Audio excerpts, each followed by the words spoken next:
বাংলাদেশে ইমো ব্যবহারকারীর সংখ্যা অনেক বেশি, বাট আমরা ইমোর privacy and security settings Imo সম্পর্কে ধারণা রাখি না বলে গোপনে গোপনে অনেকজনই আমাদের ইমো অ্যাকাউন্ট ব্যবহার করছে। কার সাথে সেটিং করছি না করছি সেগুলো দেখে ফেলে এবং আমরা বড় ধরনের হ্যারাসমেন্টের শিকার হব। আজকে আমি আপনাদেরকে এমন 3টি ইমো সেটিংস দেখাবো, যে 3টি সেটিংস আপনারা আপনাদের ইমোতে ব্যবহার করলে আপনার ইমো অ্যাকাউন্টটি থাকবে সম্পূর্ণ সেফটি। আপনি ছাড়া আপনার অ্যাকাউন্টে কেউ ঢুকতে পারবেন না। বলুন আমি ভিডিওটি শুরু করি।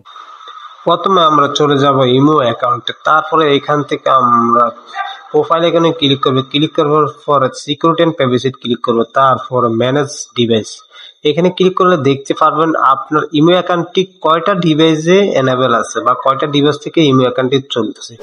এখানে দেখতে পাচ্ছেন বন্ধুরা 2টা ডিভাইসে এই ইমো অ্যাকাউন্টটি অ্যাক্টিভ আছে, তার মানে আপনার ফোন আরেকজনও ইউজ করতেছে আপনার ইমো অ্যাকাউন্টে, ঠিক আছে। তো এখান থেকে জাস্ট এখানে ডিলিট অপশন আছে, ডিলিট অপশনে ক্লিক করলেই কিন্তু ওই ইমো অ্যাকাউন্টটা মানে এখান দিয়ে ডিলিট হবে, মানে জাস্ট আপনার ডিভাইসে থাকবে আর কি। তারপরে আপনারা জাস্ট পিক্সেল 7 এই আপনার ইমোতে ক্লিক করার সাথে সাথে আপনি এখানে ট্রাস্টেড ডিভাইসটি পেয়ে যাবেন। এখান থেকে আপনি কনফার্ম করে দেবেন, তাহলে আপনার ফোনটি যে আপনার সেটা প্রমাণ হয়ে যাবে আর কি। জাস্ট এটা ইমো অ্যাকাউন্ট বুঝতে পারবে যে এটা আপনার রিয়েল ডিভাইস। তারপর আরেকটা হচ্ছে আপনি এখান থেকে মাল্টিপল উপরে যে অপশানটা আছে, মাল্টিপল উপরে যে অপশানটা আছে আপনারা ওখান থেকে কিন্তু আপনারা ইমো অ্যাকাউন্টের 4-5 মোবাইলে অনেক মোবাইলে আপনারা ইউজ করতে পারবেন যদি এটা এনেবল করে থাকে। আপনারা সাধারণত ডিসেবল করে রাখবেন, তাহলে আর কেউ আপনার ইমোটি ব্যবহার করতে পারবে না, ঠিক আছে।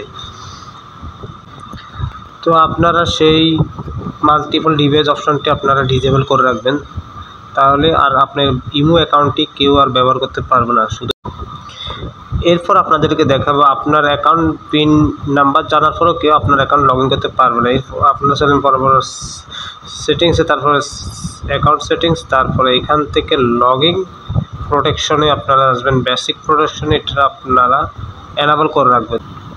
তারপর আপনার লগইন প্রোটেকশন থেকে অ্যাডভান্স প্রোটেকশনে চলে যাবেন। এখানে সিম বাইন্ডিং অপশন আছে। সিম বাইন্ডিং অপশন হচ্ছে আপনার সিম এই ফোনে থাকলে আপনি এই ইমো অ্যাকাউন্টে লগ ইন করতে পারবেন, ঠিক আছে।